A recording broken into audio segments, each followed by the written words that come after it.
Lazat sungguh rasa tomato dimakan bersama buah kuini. Kalau tidak kerana pidato, takkan saya berada di sini. Datang bahtera dari Medan, singgah sebentar di laluan Kerai. Salam Sarawak Maju Makmur saya hulurkan kepada warga Dewan Pemuka Tirai. Salam 60 tahun kemerdekaan Sarawak dan selamat sejahtera diucapkan kepada yang dihormati Tuan Pengurusi Majlis Barisan Pedah Hakim yang arif lagi bijaksana yang sedang menuju mahkota keadilannya. Penjaga masa yang sentiasa peka dengan detak-detik jamnya, para peserta yang saya kagumi serta hadirin dan hadirat saya hormati. Saya, Honor Frigan Baga Ada Dunstan, akan mewakili tahun 7 kelas kedua.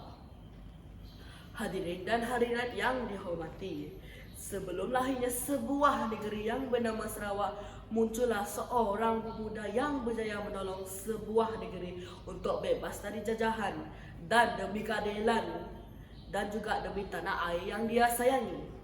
Rosli Dobi adalah seorang pelajar lelaki yang berasal dari sebuah tempat yang terletak di Kampung Pulau di daerah Sibu. Dia dilahirkan pada 18 Mac 1932 hingga masanya tamat pada 2 Mac 1950. Beliau mempunyai latar belakang keluarga yang berbeza. Bapa beliau adalah seorang yang berketurunan Palembang, manakala ibunya adalah berketurunan Melayu. Hadirin dan hadirin yang dirahmati, beliau adalah seorang pejuang yang berani demi tanah air yang disayangi beliau. Dia mempunyai rekod penglibatan dalam sebuah persatuan politik bernama Rukun 13. Beliau terkenal kerana pembunuhan dan perjuangan demi negeri Sarawak. Beliau telah membunuh Sir Duncan Stewart ataupun Governor semasa penjajahan itu.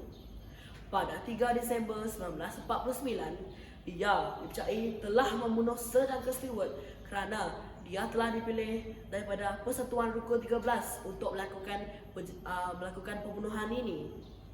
Mereka bertindak demikian kerana kerja British tidak akan membunuh sebarang manusia atau rakyat yang berumur dari 18 tahun. Pada pembunuhan tersebut, beliau telah menggunakan sebuah badik yang beracun atau dikenali sebagai sebuah pisau tradisional masyarakat Melayu Sarawak. Beliau telah membunuh Sir Duncan Stewart semasa penjajahan British di Sarawak.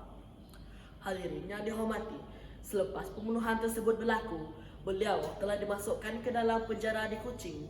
Ibunya telah diugut yang dia akan ditembak oleh pengawal British.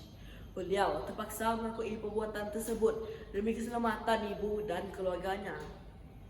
Selepas beberapa bulan berlalu beliau di penjara, pengawal penjara berjaya menipu kakaknya untuk memberikan sijil lahir Rosli Dobi demi menukar tarikh lahirnya untuk permohonan hukum gantung parti beliau.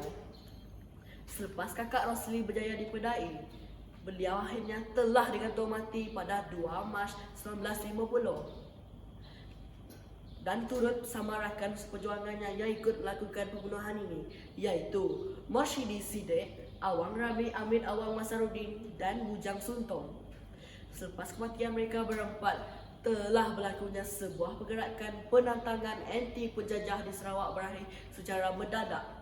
Hadirin yang dikasihi, selepas kematian Rosli Dobi dan rakan-rakannya, mereka akhirnya ditanam di penjara pusat Kuching tanpa batu nisan di bawah tembok pekarangan penjara. Pengawal British bimbang akan kemungkinan semula gerakan penentangan anti penjajah yang telah tamat selepas kematian mereka.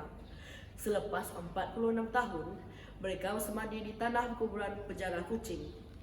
Pada 2 Mac 1996, keempat-empat pejuang kemerdekaan ini telah dikebumikan semula di Makam Pahlawan Sarawak kerana Rosli Dobi telah diselimuti dengan bendera negeri Sarawak demi menunaikan salah satu daripada wasiatnya. Tambahan pula, sebagai penutup tirai wacana ilmu kita pada hari ini, saya ingin mengingatkan kepada khalayak ramai hari ini supaya sentiasa bersyukur terhadap semua perjuangan yang Rosli Dobi dan rakan-rakannya telah buat demi kemerdekaan Sarawak dan demi hak anak Sarawak.